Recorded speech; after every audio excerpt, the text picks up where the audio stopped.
कर्नाटक हुकूमत की सरकारी एजेंसी के ताज़ा सर्वे में दावा किया गया है कि रियासत के 91% शहरियों का मानना है कि भारत में इंतखाबात आज़ाद, मुनसिफाना और शफाफ तरीके से कराए जाते हैं और इलेक्ट्रॉनिक वोटिंग मशीन यानी ईवीएम दुरुस्त नताइज देती है।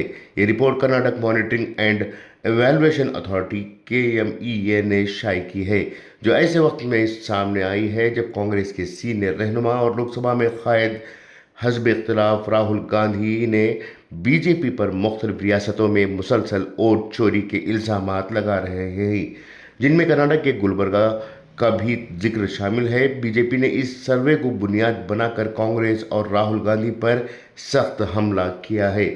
कर्नाटक असेंबली में कायद हज़ब इख्तिलाफ अशोक ने सोशल मीडिया प्लेटफॉर्म X पर कहा कि अवाम को इंतखाबात, EVM और भारत के डेमोक्रेटिक सिस्टम पर पूरा एतमाद है, जबकि कांग्रेस बिला वजह शक व शुबहात पैदा कर रही है। इनके मुताबिक ये सर्वे कांग्रेस के मौक़िफ़ पर एक ज़ोरदार तमाचा है। ज़राए के मुताबिक ये सर्वे अगस्त 2025 में तैयार किया गया था, जो अब मंजर आम पर आया है। रिपोर्ट का उन्वान लोकसभा इलेक्शन 2024 में शहरियों के इल्म, रवैये और अमली शिरकत के पर एंड लाइन सर्वे का तज्जिया। ये मुतालिया रियासती चीफ इलेक्शन ऑफिसर दफ्तर के तहत चलने वाले SVEEP प्रोग्राम के असरात जांचने के लिए किया गया। सर्वे में कर्नाटक के 34 इंतखाबी अजला के 102 असम्बली हलकों से ताल्लुक़ रखने वाले 5100 वोटरों को शामिल किया गया, जिनमें देही, शहरी और महफूज नशिस्तों के वोटर शामिल थे।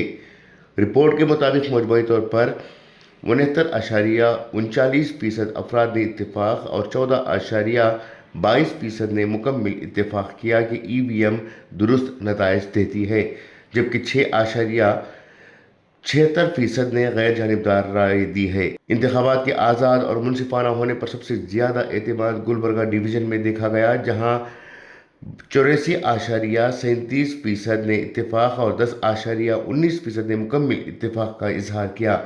इसके बाद बेलगावी, मैसूर और आखिर में बेंगलुरु डिवीज़न रहा।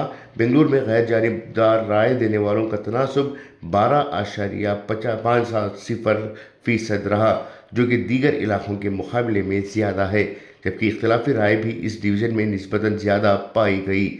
इधर कांग्रेस ने सर्वे की गैर जानिबदारी पर सवाल उठाते हुए दावा किया कि यह मुतालिया चीफ इलेक्शन ऑफिसर के जरिए इलेक्शन कमीशन ने कमीशन किया था और सर्वे कराने वाला फर्द माजी में वजीर आजम दफ्तर यानी PMO से वाबस्ता रहा और वजीर आजम नरेंद्र मोदी की तारीफ में किताब भी लिख चुका है। कांग्रेस रहनुमा प्रियंका खरगे के मुताबिक सर्वे में मई 2025 में हुआ, जबकि इसके बाद पार्टी ने वोट चोरी से मुताल्लिक़ बड़े इंकशाफात किए, जिन्हें नज़रअंदाज किया जा रहा है। रिपोर्ट में ये पहलू भी सामने आया कि इंतखाबात में पैसे के इस्तेमाल पर तशवीश बढ़ रही है। 44.90% वोटरों ने माना कि इंतखाबी अमल में पैसे का असर बढ़ रहा है, जबकि 4.65% ने इससे मुकम्मल इत्तेफाक किया। वोटरों को मुतासिर करने के लिए लालच दिए जाने के सवाल पर 16.33% ने कहा कि उन्होंने इस तरह की कोशिश का तज्जिया किया है, जिनमें सबसे ज़्यादा सरकारी स्कीमों के फ़ायदे और नौकरी के वादे शामिल थे। मजमूई तौर पर इस सर्वे की तरफ अवाम के जमहूरी अमल और EVM पर एतमाद की अक्कासी करता है, तो दूसरी तरफ इंतखाबात में पैसे और असर व रसूख के बढ़ते किरदार पर संजीदा सवालात भी उठाता है, जिस पर सियासी महाज आराई मज़ीद तेज़ होने के आसार नज़र आ रहे हैं। ब्यूरो रिपोर्ट, इनकलाब न्यूज़, बेंगलुरु।